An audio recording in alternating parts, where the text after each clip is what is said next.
Hello there. Merci d'être venus si nombreux. D'habitude, quand je dis ça, c'est pour des petits discours d'arrondissement, puis c'est parce que je me donne le temps de réfléchir à ce que je vais dire, mais là, j'y réfléchis. D'abord, merci pour ce congrès, merci pour votre immense travail. Toujours impressionné de voir votre précision, votre ardeur à la tâche, votre engagement. À une époque où la plupart des gens, la moyenne de la population, s'est désengagée de la chose collective. C'est impressionnant. Vous êtes de nombreux skieurs, racketteurs, chums, blondes, venir consacrer 2 jours par un temps aussi radieux à l'avenir d'un parti politique. Je trouve que c'est absolument remarquable. Vous vous l'êtes fait dire sur tous les tons. Mais moi qui suis généralement cynique pour ce genre de choses, je voulais aussi ajouter ma voix totalement ébahie et émue par rapport à ça. Vous avez raison d'investir autant. Vous avez raison parce que Montréal est un point tournant. Il y a d'abord, je ne peux pas m'empêcher de parler d'éléments conjoncturels. Vous avez remarqué dans les 4 derniers mois une tendance pour les Montréalais de ne plus faire confiance aux maires qu'ils ont élus. Une fin de la lune de miel par rapport à M. Coderre. C'est un changement qui est aussi surprenant que rapide, puisque M. Coderre s'est présenté et a réussi pendant 2 ans à faire croire aux Montréalais qu'il était le vent du renouveau. Rappelez-vous, quand il est arrivé, c'était l'homme qui réussissait à parler à Québec, à parler à Ottawa, à réunir ensemble les communautés. Il allait nous faire oublier l'ère Bourque, il allait nous faire oublier Applebaum, il allait nous faire oublier même, je dis Bourque, je voulais dire Tremblay, mais aussi Bourque. Bourque, parce que ça fait longtemps qu'on n'a pas eu un maire qui a de la vision. Ça fait longtemps qu'on n'a pas eu un maire présent, un maire qui dit « on s'en va par là et j'ai l'appui d'Ottawa, j'ai l'appui de Québec, je vais rassembler les Montréalais. We're going, there's a new sheriff in town. » On avait envie d'y croire, quasiment moi aussi. Un mélange de rassemblement et d'ambition. La descente est fulgurante autant que la montée. Pourquoi? Parce que c'est un géant au pied d'argile. C'est un homme qui n'a pas de vision. C'est un homme qui n'a jamais écrit la moindre phrase sur la politique municipale avant d'y arriver. C'est un homme qui ne s'est jamais présenté dans une commission parlementaire pour parler de Montréal, qui n'a jamais rédigé un mémoire, qui ne s'est jamais présenté à une rencontre, qui avait une connaissance totalement approximative à la fois des opérations et des finances, de l'administration, de la convention collective. D'ailleurs, presque tous les premiers gestes qu'il faisait n'allaient pas au bout parce qu'il se faisait dire « c'est pas toi qui as la responsabilité là-dedans, c'est pas toi ». Rappelez-vous, une de ses premières décisions, il va interdire les salons de massage, il se rend compte que c'est impossible. Et après ça, il va ouvrir les bars jusqu'à 6 heures, il se rend compte que c'est pas lui qui a le droit de le faire. C'est quelqu'un qui est arrivé qui n'était pas préparé. Mais qu'il n'y a pas d'équipe non plus. Et ceux qui sont au conseil municipal peuvent en témoigner tous les jours. C'est un homme sans équipe, c'est un homme seul. Alors la popularité, quand elle tient au nombre de mains que tu as serrées, au nombre d'événements que tu as couverts, au nombre de selfies que tu as pris, elle chute dramatiquement et rapidement quand les erreurs commencent à s'accumuler. On l'a vu, depuis 4 mois, plus rien ne lui sourit. Et ce sont des signes d'un trait de personnalité inquiétant. Ce ne sont pas seulement des erreurs. Je pense par exemple lors du déversement. Le refus complet, total.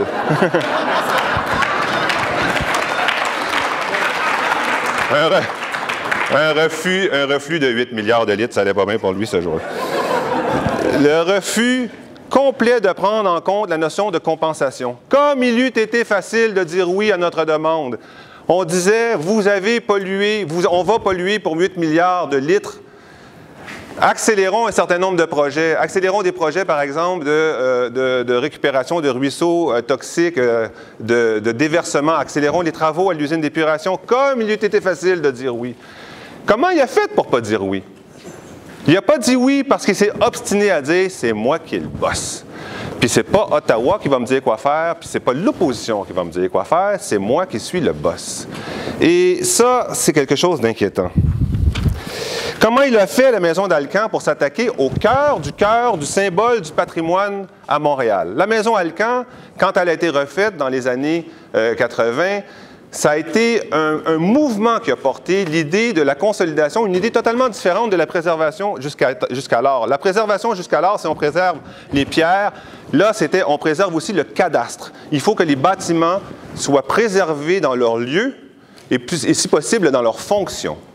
Et on a refusé la démolition. Il y a eu un grand mouvement de mobilisation. Comment il a fait pour l'ignorer? Quand on lui a dit comment il a fait pour faire semblant de ne pas entendre, il a fallu que Québec vienne lui taper sur les doigts. D'ailleurs, Québec, il lui tape aussi sur les doigts, ça commence à sortir, sur le terrain Rutherford, un terrain qui est situé sur un palier du Mont-Royal, qui permet des visions vers et du Mont-Royal, du centre-ville et vers le Mont-Royal. Comment il a fait pour refuser nos propositions? Son idée de saccager la partie ouest de l'île Sainte-Hélène pour imposer, contre les plans directeurs qui avaient été construits, un auditorium de 35 millions de dollars qui va servir à un seul promoteur, Evenco. Son idée de reniper les terrains de baseball alors qu'il y a 2500 joueurs de baseball inscrits à Montréal au coût de 11 millions de dollars et ça s'est traduit par une dépense de 15 millions de dollars. La préférée, évidemment, c'est le trottoir Brébeuf. Le trottoir Brébeuf, parce que c'est tout petit, mais c'est tellement significatif. Parce que je suis allé le voir 2 fois, j'ai dit, s'il te plaît, fais pas ça. S'il te plaît, je vais faire toutes les concessions que tu veux, je vais me coucher à terre. Veux-tu me mettre à genoux? Je vais me mettre à genoux. On enlève les zones de vignettes sur la rue Laurier. J'ai proposé ça. On enlève les zones de vignettes sur la rue Laurier. On enlève le stationnement interdit sur Saint-Grégoire. On fait rentrer le trottoir dans le parc. Give me something. Dis-moi quelque chose. Ben non, Chris, c'est moi le boss, puis c'est moi qui va le faire. Puis c'est ça qu'il a fait. Et ça, c'est pas son pire coup. Son pire coup, il est à venir. Il a été révélé par l'opposition et par la presse. C'est la loi sur la métropole. Si vous lisez le document de la loi sur la métropole, ça demande à ce que Montréal puisse signer des ententes directement avec d'autres villes et d'autres gouvernements à travers le monde, sans passer ni par Québec ni par Ottawa. Ça demande à ce que Montréal puisse réviser sa charte avec une simple majorité simple, donc seulement l'équipe Coderre, réviser la charte des pouvoirs d'arrondissement. Et on sait derrière ça, par nos informateurs, que c'est pour avoir les pouvoirs en matière d'urbanisme, c'est-à-dire le droit d'émettre des permis à des gens qui se les verraient refuser selon d'autres règles. Ça demande aussi, là, bientôt, on va voter sur la centralisation du déneigement. On a voté sur la centralisation, maintenant, ça va être la centralisation des contrats. On a voté sur la centralisation des cueillettes, des différentes cueillettes. Mais la loi sur la métropole, changer un consensus social qui n'est pas parfait, mais qui a pris des mois et des années pour être forgé, qu'il y a eu 2 élections qui se sont gagnées et perdues, 2 élections provinciales qui se sont gagnées et perdues là-dessus, qu'il y a eu des municipalités qui ont quitté Montréal parce qu'elles ne le voulaient pas, d'autres qui ont rejoint Montréal. Faire tout ça sans consulter un seul élu municipal, en allant déposer en secret un document que seul lui avait concocté avec quelques aviseurs, le déposer au bureau du ministre, puis sortir du bureau du ministre et dire « la job est faite ». La job est faite. That's it, c'est fini. Ça, qui va à l'encontre des règles et des procédures, mais même du respect qu'on doit avoir pour les gouvernements supérieurs, qui va à l'encontre aussi des engagements qui ont été pris envers les villes qui ont rejoint Montréal. Ça a fait bien plus de bruit d'ailleurs dans la communauté anglophone dans l'ouest de Montréal que ça en a fait dans l'est. Parce que ça ne se fait pas. Aussi grand pouvons-nous penser que notre pouvoir est. Il y a des choses qui se font, il y a des choses qui ne se font pas. Et M. Coderre, depuis quelques mois, enligne les choses qui ne se font pas. Ce ne sont pas des erreurs, c'est un renversement du personnage. C'est le personnage qui ne correspond pas, c'est un imposteur par rapport à ses promesses de travailler ensemble, de faire des partenariats, de tendre la main. Il ne le fait jamais. Il ne le fait même pas dans sa plus petite forme, qui est un minimum de discussion et d'écoute au conseil municipal. Cette série de lacunes révélatrices nous ouvre une fenêtre d'opportunité. Depuis 2 ans, Projet Montréal fait face à on fait notre travail days in and days out dans une certaine indifférence, avec l'assurance que le maire réussira toujours à s'en sortir grâce à sa popularité. On cherche à la page 100 de l'annexe 100 du document non mentionné au conseil, une erreur, un contrat qui aurait pu être donné. On fait des propositions sans relâche aux propositions qui sont faites par M. Coderre, on les fait. Bon, pour les terrains synthétiques, par exemple, tout petit projet, mais combien significatif, qui allait contre l'ordre établi, un travail documenté pour dire qu'un terrain synthétique était préférable dans ce cas-là, un terrain naturel était préférable au terrain synthétique. Au condo sur la bord du canal, on ne peut pas continuer de développer Pointe-Saint-Charles comme on le développait. C'est impossible, il faut s'arrêter. On ne peut pas juste avoir du logement social comme les miettes du condo de luxe qui se construit juste sur un axe alors que le reste du quartier est à l'avenant. Sur la rue Sainte-Catherine, où il a insisté pour avoir du stationnement, on pourrait avoir une vaste rue, une rue formidable avec des terrasses, avec une vie qui a disparu en partie du centre-ville, avec toutes sortes de choses, de la gestion des manifs à la gestion des enfants, des poubelles, de la neige. On fait notre travail de façon précise, de façon acharnée. Puis, il faut que je félicite aussi les élus qui sont restés avec Projet Montréal. Il y en a seulement quelques-uns qui sont partis. Il faut que je les félicite parce que le plus dur dans ce mépris, c'est de voir peut-être le balai ascensionnel de ceux qui ont porté allégeance au nouveau monarque. Ces gens-là qui ont amélioré leur sort en quittant le parti, alors que ceux qui sont restés ont choisi de le faire pour les bonnes raisons. Et ils ont choisi de ne pas se faire réduire au silence, mais avec des résultats qui n'étaient pas toujours satisfaisants. Et maintenant, ça commence à être satisfaisant, parce que maintenant, quand on dénonce une situation, on se rend compte, les journalistes se rendent compte que souvent, cette situation-là doit être dénoncée. Il y a un autre point tournant dont il faut parler. C'est la fin du faux progressisme. M. Coderre a porté le faux progressisme à une échelle qui n'avait jamais été vue jusqu'à maintenant. Tout le monde en fait un peu. Tout le monde en fait un peu. Dans tous les paliers de gouvernement, du greenwashing, il y en a eu depuis 10 ans. Mais lui, il le fait avec un art. C'est-à-dire qu'il fait des déclarations, des conférences de presse, il convoque les médias, il a des phrases clés. C'est l'année du transport en commun. Précisément l'année où il décide de couper dans le transport en commun. Quand il parle des transports actifs, quand il dit « c'est fini », alors juste, j'en ai un qui me vient tout le temps en tête, qui est trop amusant, bon, il y en a un encore plus important que l'amusant. Je commence par l'important, je finis avec l'amusant. Le taux de chômage, sous une administration de Coderre, le taux de chômage sera à 7 %. On pourrait faire du ski sur la courbe du taux de chômage, tellement qu'elle est pointue. On est redevenu la métropole Montréal, la ville canadienne où il y a le plus haut taux de chômage. Un petit détail, une petite affaire de rien, il aurait pu se taire le kiosque dans la côte Placide du parc La Fontaine. Mordecai Richler. S'il faut que j'aille le peinturer moi-même, je vais y aller. On est rendu à 800 000 $. On est des mois après. Il n'est pas allé le peinturer lui-même. Tout ça, c'est du vent. Ça, c'est un tout petit vent, là. Mais tout ça, c'est toujours des déclarations où on ne le suit pas. Déclarations où on dit « Hey, t'avais dit ça ». Maintenant, de plus en plus, on lui dit « T'avais dit ça » et de plus en plus, il fait face à la grogne. Mais il a fait ça dans un grand nombre de domaines, des domaines importants. Le compostage, les cibles de compostage qui ont été repoussées, la rapidité des travaux sur rue, vous vous rappelez, les chantiers, comment ça va être bien géré sous Coderre. La qualité de l'air, on est rendu à quoi? 12 bornes électriques, 50 bornes électriques. On a 10 000 voitures de plus sur Montréal par année, 43 000 dans la région montréalaise. On a 12 bornes électriques, la qualité de l'air va s'améliorer, on va respecter le plan de la qualité de l'air.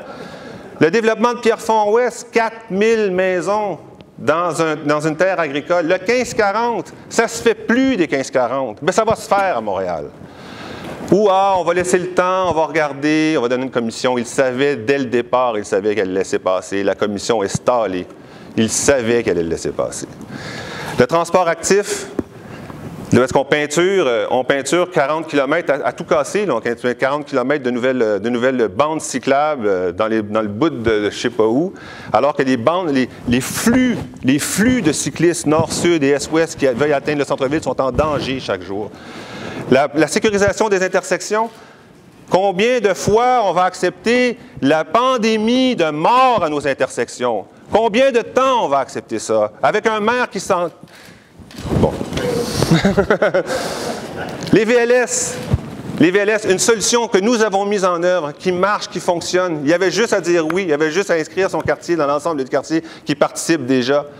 On est rendu à combien de VLS? 1 millier de VLS, on pourrait faire passer ça à 5 000 sans qu'il en coûte un sou au Montréalais. Au contraire, ça rapporte à chaque fois 1 000 $ en vignette.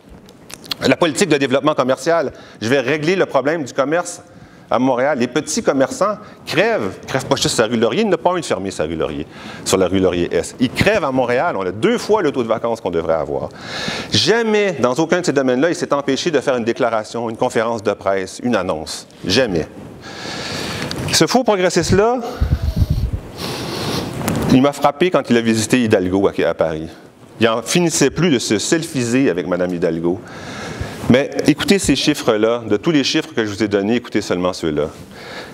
Paris avait promis 10 000 logements par année. Ils en construisent 9 700, dont 7 500 logements sociaux. Paris s'est engagé dans 200 km d'augmentation de son réseau de métro et le doublement du nombre de pistes cyclables, alors que c'est extrêmement difficile de construire des pistes cyclables. On compare ça, on est loin de notre SRB. qui va être prêt pour 2022 si jamais il est un jour prêt. Alors, comment ne pas voir cette différence qu'il y a entre les vrais progressistes du monde et M. Coderre? Est-ce que je pourrais avoir de l'eau, s'il vous plaît? Oui. Super, c'est super technique.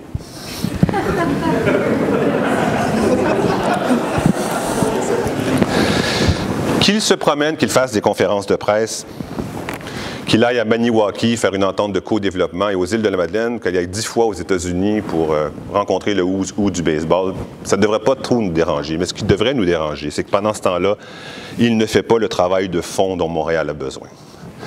Un travail essentiel. Je parlais de Paris qui planchait sur son réseau de 200 km de métro. Toronto s'est engagé dans un investissement de 34 milliards de dollars dans le développement de son réseau de transport, Metrolinx. Vancouver met en place l'infrastructure qui lui permet de devenir, elle vise à devenir la capitale du développement durable, la première ville de développement durable, dit-elle à travers le monde, peut-être seulement en Amérique du Nord. Copenhague. Copenhague est à 36 % de transport. La part modale du transport qui est fait en vélo, 36 %, ils vont la faire passer à 50 %. Nous sommes à 1 ou 2 %. Dans les quartiers centraux, on est entre 8 et 19 %. Prenons l'exemple de Copenhague. Regardons cet exemple-là. Comment on peut passer de 36 à 50 %? Bien, ils ont regardé et se sont rendus compte avec les courbes d'usage, en faisant des sondages, qu'à partir du 10e kilomètre, quand les gens sont 10 km trop loin du centre-ville, ils commencent à utiliser d'autres modes de transport, 10, 12 km. Alors, ils se sont dit, qu'est-ce qu'on peut faire comme installation pour réduire les temps de transport de ceux qui sont à 12 km? Des intersections étagées, des feux synchronisés, des pistes plus larges, et systématiquement, minutieusement, jour après jour, ils font ces interventions-là. Voilà un travail professionnel, voilà un travail approfondi. On veut voir ce travail professionnel et ce travail approfondi-là dans tous les domaines. Le premier domaine dans lequel on veut le voir, c'est l'habitation à Montréal. Il n'y a pas un seul responsable de l'administration Coderre qui a reçu le mandat ou qui a la générosité de le faire sans mandat ou qui a le pouvoir ou la vision pour se pencher sur ce problème qui fait que nos familles de la classe moyenne ne peuvent plus habiter dans les quartiers centraux ou alors ne peuvent plus dès qu'ils ont un deuxième enfant. On perd 20 000 familles par année, elles déménagent au rythme de 20 000 par année, mais c'est tout un tissu, de quartier qui ne peut pas durer comme ça. Puis quand on regarde nos chiffres de construction, c'est des condominiums à 700 pieds carrés. La Tour des Canadiens, ça ne fait pas vivre beaucoup de familles en ville, ça. Et ça, comment on peut y arriver? C'est facile de dire qu'il faut y arriver, mais il y a des solutions ailleurs. Des land trusts, de la propriété abordable sur une prise de possession de l'État de 20 % de la valeur remboursée après 12 ans. Il y a des solutions qui existent. 1 million de logements existent comme ça aux États-Unis. Puis pourquoi on ne l'étudie pas? L'administration a refusé à plusieurs reprises que nous mettions 10 millions de dollars dans l'achat de terrain pour du logement social. Et quand on dit logement social, c'est logement social, logement communautaire, logement abordable. Faire face à notre vrai problème d'habitation. L'aménagement. On a proposé une place sur la rue McGill, une place au centre-ville de Montréal qui redynamiserait le centre-ville complètement, le lien fleuve-montagne en passant par la rue McGill. Parce que la rue McGill, tous les accès aux autres immeubles se font par d'autres rues à côté. On pourrait verdir, on pourrait civiliser cette rue-là. On pourrait faire un lien entre la place Ville-Marie. D'abord, il y a la gare qu'on oublie parce que la gare, elle est un peu souterraine. Entre la gare, l'esplanade de la place Ville-Marie, l'observatoire de la place Ville-Marie, la rue McGill, l'université McGill, le Mont-Royal. Imaginez-vous l'axe magnifique. Pas un axe de grandeur, pas quelque chose d'impérial et de dominateur, un geste de nature en ville qui permettrait à tous les touristes qui viennent à Montréal de dire « j'ai vu quelque chose de beau, de grand, de significatif ». La rue Sainte-Catherine aussi, la rue Sainte-Catherine qui reste vivante, mais qui est une série de commerces qui ne communiquent pas avec la rue. qu'il n'y a pas de terrasse, il y a pas de moins en moins de restaurants, il y a pas on ne voit pas les étudiants aller festoyer sur la rue McGill quand ils obtiennent leur diplôme. Il y a 3 universités, pas McGill, Sainte-Catherine. Il y a 3 universités sur les abords de la rue Sainte-Catherine.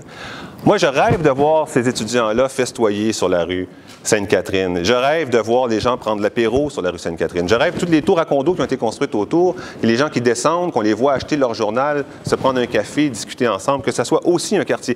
Bien, je ne suis pas tout seul à rêver. Il n'y a pas juste la gauche qui rêve de ça. Ivanhoe Cambridge a proposé des réductions de loyers à certains commerces pour être capable d'attirer du commerce de proximité sur la rue McGill.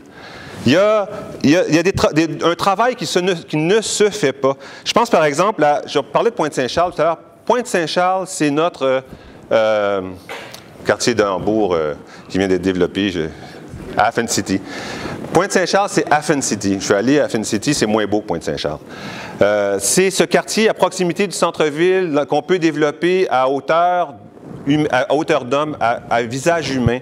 Les bassins piles, l'ouverture sur le fleuve, le canal, garder la structure industrielle qu'il y avait là, mais le réutiliser, le redéployer et s'assurer que ça va être pour des familles de la classe moyenne. Et s'assurer que ça va être pour les gens qui habitent là.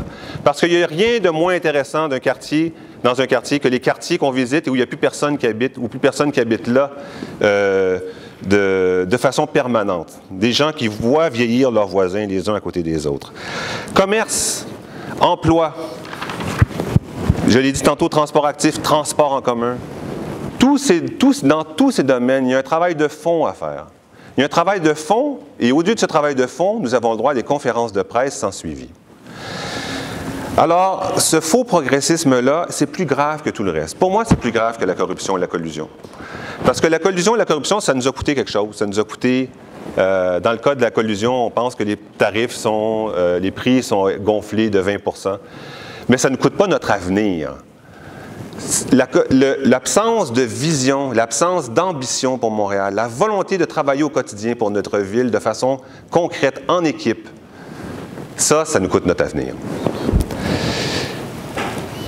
Nous aurions tort de croire qu'avec ce portrait gris que je fais de l'administration Coderre, il suffirait d'attendre sa chute pour que nous, on monte. D'abord, M. Coderre n'est pas un imbécile. Il a des qualités. Je pense que c'est un vrai populiste. Je ne sais pas si vous l'avez croisé. Populiste dans le bon sens du mot. Je ne sais pas si vous l'avez croisé. Il aime les gens. Il va vers les gens. Il adore serrer des mains. Il adore être dans des réunions. Il incarne les événements dans lesquels il se présente. Il a une immense expérience politique. Il ne va pas juste se laisser chuter dans les sondages. Il ne va pas juste se laisser... Telle une feuille qui tombe au gré du vent. Non, il ne fera pas ça. On peut en rêver, hein? Mais c'est pas ça qui va se passer. Il va se concocter un nouveau personnage, plus présidentiel, pas plus apte au changement, pas plus courageux et certainement pas plus progressiste, mais plus posé, plus professionnel, un brin de consultation à droite, un beau plan à gauche, une belle initiative entre les deux. Demain matin, il va ordonner la construction, Demain matin, il va ordonner la construction de 10 km de trottoir de 4 fois 70 cm. Même si c'est dans un cimetière. Il va sauver la face, il va y arriver. C'est un fin renard. Il faut connaître notre opposant pour être capable d'évaluer la lutte que nous avons à faire devant. Regardez-le bien jouer la carte d'Énergie Est. Moi, en tout cas, j'ai acheté mes billets, je vais être aux premières loges, je veux voir ça. Il a refusé le pipeline.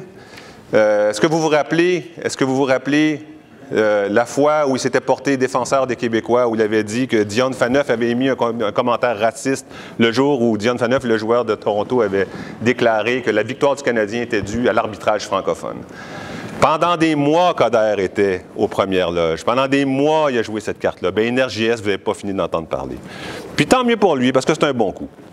Tant mieux pour lui. Le problème, c'est l'hypocrisie qu'il y a derrière. Quand nous consommons plus de pétrole année après année, quand il y a 10 000 voitures de plus sur la ville de Montréal et 43 000 dans le territoire, quand lui donne son autorisation à l'autoroute 19, quand lui ne fait rien pour les transports en commun, de se porter défenseur de la cause environnementale à travers le refus d'Énergie Est, ça va faire. J'espère que nous saurons lui donner la réplique. Deuxièmement, l'administration en place serait-elle sur le point de s'écrouler? Je doute que cela nous ferait gagner. Qui se rappelle de Mélanie Joly? À partir du moment où il est évident que l'opposant devient extrêmement faible, quand on est sûr qu'il va être balayé, ou du moins quand il y a une chance qu'il soit balayé, se présente une troisième voie. Et c'est ça qu'il faut empêcher. Vous avez vu ce matin Bloomberg qui a donné ordre à ses conseillers de préparer une campagne indépendante contre le Parti démocrate. Sanders monte trop dans les sondages. Clinton fait du surplace. Puis il y a quelqu'un qui arrive. Il ne suffit pas d'attendre que quelqu'un tombe. Il existe dans notre société des centaines de personnes disposées à croire qu'elles sont plus raisonnables que nous, Projet Montréal. Plus ministrables que nous, plus présentables que nous. Et le drame, c'est qu'elles ont en partie raison. Bien sûr, sur le fond, elles ont tort. Il n'y a personne qui travaille aussi fort que Projet Montréal dans l'intelligence des cabinets dans tous les domaines. Je pense à la finance, je vois Guillaume, le travail incroyable qu'il fait sur l'analyse des budgets, des conventions collectives. Je vois Glenn qui nous a apporté énormément de compétences sur le commerce et qui nous aide à faire des sorties significatives dans ce domaine-là. Je pense à Sterling et à Christine sur la cause animalière, où ils vont dans le détail de la compréhension de ce qui est un petit drame au quotidien, de ces milliers de chats abandonnés, de chiens maltraités. Je pense à Marie Plourde, Anne-Marie Sigouin sur le patrimoine. Je ne vais pas tous vous nommer, mais chacun qui porte des causes, j'en ai nommé des petites, j'en ai nommé des grosses, j'ai fait exprès. Chacun qui porte ces causes-là avec professionnalisme, avec compétence. Richard Ryan, Habitation, je le vois à l'instant. Des fois aussi, c'est nos attachés qui sont experts dans un domaine. Donc, ils ont tort. François Croteau sur les opérations de déneigement, excellente sortie. Bon, Sylvain Ouellette, on n'a pas besoin d'en parler, bon dans tout. Mais...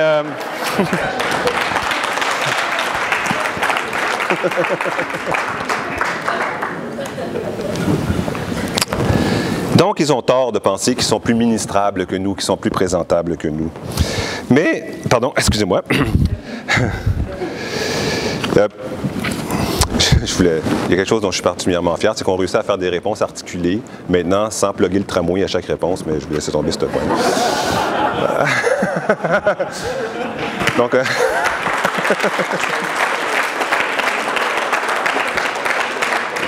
vous dire notre compétence, on va arrêter de nous vanter, là, mais nous dire votre compétence, un élu de l'équipe Coderre m'a fait la confidence suivante, il m'a dit qu'il apprenait plus sur les dossiers quand on en parlait à l'hôtel de ville que lorsqu'il y avait des réunions avec sa propre équipe pour savoir de quoi il en redonnait.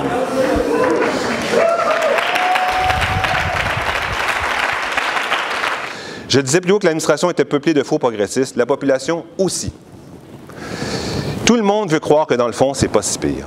Tout le monde veut croire, les experts nous disent que nos enfants vont rôtir d'ici 70 ans, que nos villes vont sombrer, vont couler, parce que toutes celles qui sont sur le bord d'un océan, et la montée des océans est beaucoup plus rapide qu'on ne le croyait, qu'il faut faire flèche de tout bois, qu'il faut travailler dans tous les domaines, réduire drastiquement les distances parcourues, qu'il faut limiter le nombre de nos voyages, arrêter de consommer de la viande, limiter la taille de nos maisons, arrêter cette consommation de paysages énorme que l'on fait en banlieue de première, de deuxième, de troisième couronne, dans une espèce de mouvement presque suicidaire de destruction du paysage et du territoire. C'est ça qu'il faut faire, hic et nunc, tout de suite. C'est ça l'importance de la chose. Les urbanistes nous disent que les villes attractives de demain vont rendre la rue aux piétons, aux places publiques, aux lieux de rencontre, aux communautés. Ça se fait partout à travers le monde. Mais quelle est la part de la population? Quelle est la part de la population qui est prête à voter pour ce programme? Qui est prête à voter pour des gestes concrets qui soient à la hauteur des problèmes, donc une adéquation entre les problèmes et les solutions.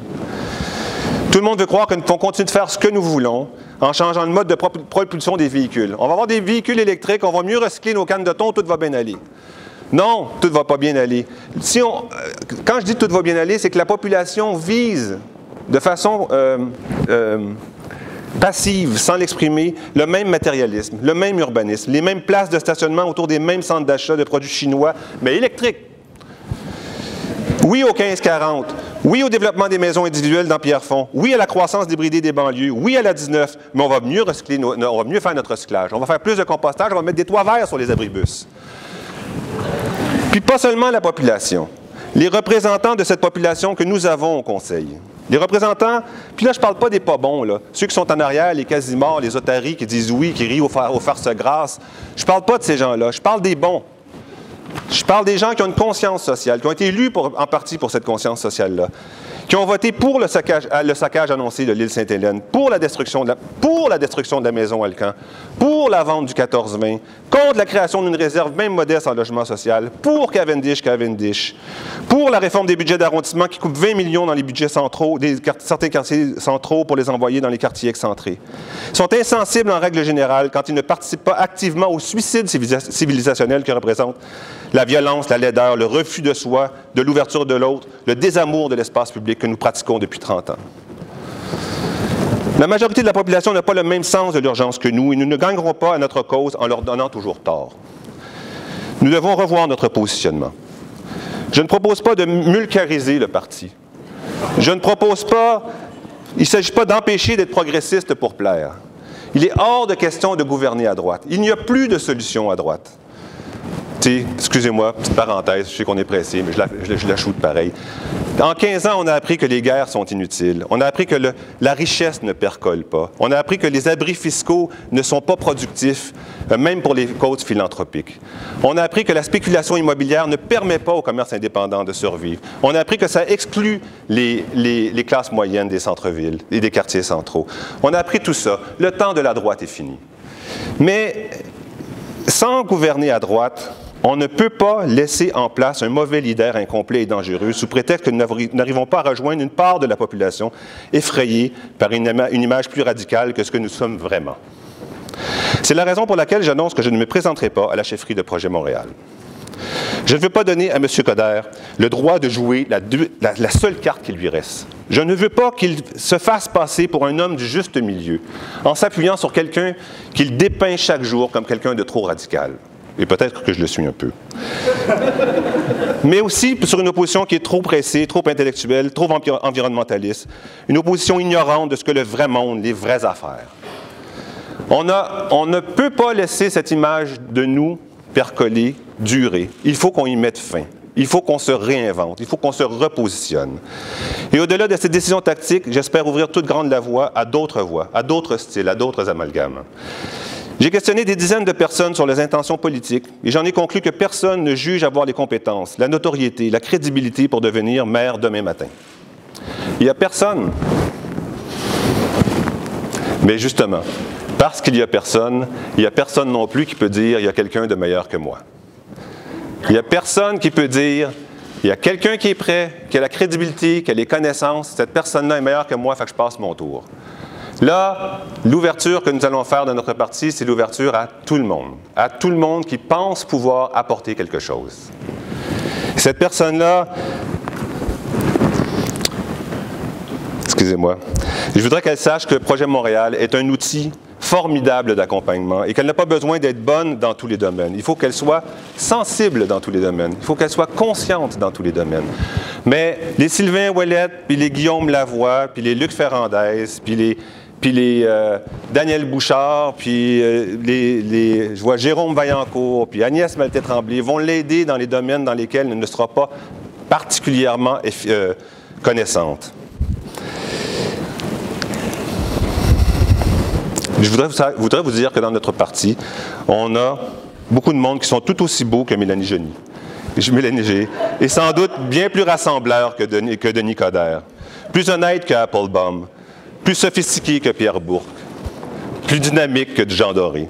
On a dans notre parti, et il y a aussi dans les gens que l'on fréquente, il y a à Montréal des gens qui sont capables d'occuper ce poste dans les circonstances où ils lui seront proposés. J'espère que nous allons ouvrir toutes grandes nos portes à des progressistes décomplexés, qui croient dans la nécessité d'une ville prospère pour qu'elle puisse être généreuse. Plus généreuse avec ses familles de la classe moyenne, ses familles, ses créateurs, ses petits commerçants, ses artisans. Quelqu'un qui croit que la ville est une oasis, qu'elle est parsemée de chemins d'évasion, d'une nature complexe, d'une communauté solide, d'une culture contagieuse et radieuse. C'est ça notre ville. J'en ai visité assez, excusez-moi d'insister, j'en ai visité assez pour vous dire que cette ville mérite tout notre amour. Puis, j'en ai visité assez aussi pour vous dire qu'elle est dans une mauvaise passe. Pour vous dire qu'elle est au moment même où elle pourrait basculer vers le meilleur ou vers le pire. Il y a quelqu'un parmi vous qui va être plus intéressant à fréquenter pour M. Di Blasio ou Mme Hidalgo que le maire actuel. Il y a quelqu'un parmi vous qui connaît mieux les groupes communautaires et qui connaît mieux le terrain de la pauvreté, l'amertume et la détresse d'une partie de notre population. Et surtout, il faut que le nouveau chef ou la nouvelle chef de Projet Montréal soit une personne reconnue pour son ouverture, sa fluidité, sa souplesse, son écoute. Une personne qui aille au-devant des groupes parce qu'elle n'a pas toutes les solutions. Elle ne donne pas l'impression d'avoir toutes les solutions. Moi, je me disqualifie juste là, tu sais. Ben, ris pas trop, Sylvain, toi avec.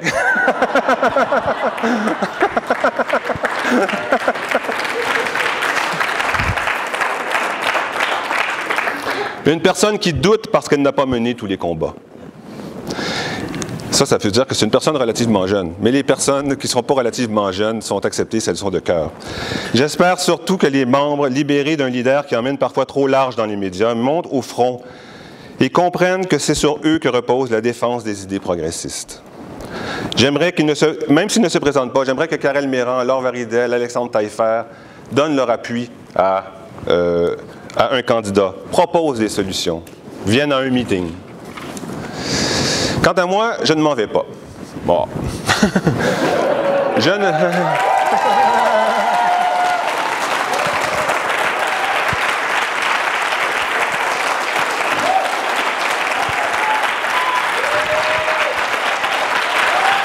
Je reste membre de Projet Montréal.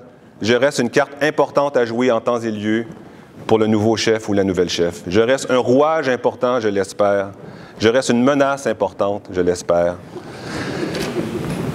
Et quand je dis moi, je parle aussi du plateau. Je parle de ce quartier qui va continuer de jouer son rôle de quartier pilote, fonceur, généreux et progressiste, avec son équipe, qui a aussi toutes ses caractéristiques, puis je vais les nommer un par un. Je vois Marie Plourde, Christine Gosselin, Alex Norris, Richard Ryan, Louise Mainville, Marianne Giguère. J'ai dit Marie Plourde. Oui. J'ai tout dit. Donc, un quartier qui va continuer d'être un projet pilote, mais on ne peut pas vendre à la population que le chef du département de recherche et développement, c'est en même temps le leader de la compagnie. On ne peut pas faire croire aux autres quartiers, que tout Montréal va être géré comme le plateau Mont-Royal ou va tenter les mêmes choses que le plateau Mont-Royal, puis on n'arrivera pas à leur vendre l'inverse si c'est le maire du plateau Mont-Royal qui se présente comme chef de Projet Montréal. Je reste donc disponible pour le nouveau chef. Je lui propose mon amour de Montréal, ma lecture de l'aménagement, mon courage politique, puis ma présence. Merci à tous et à toutes.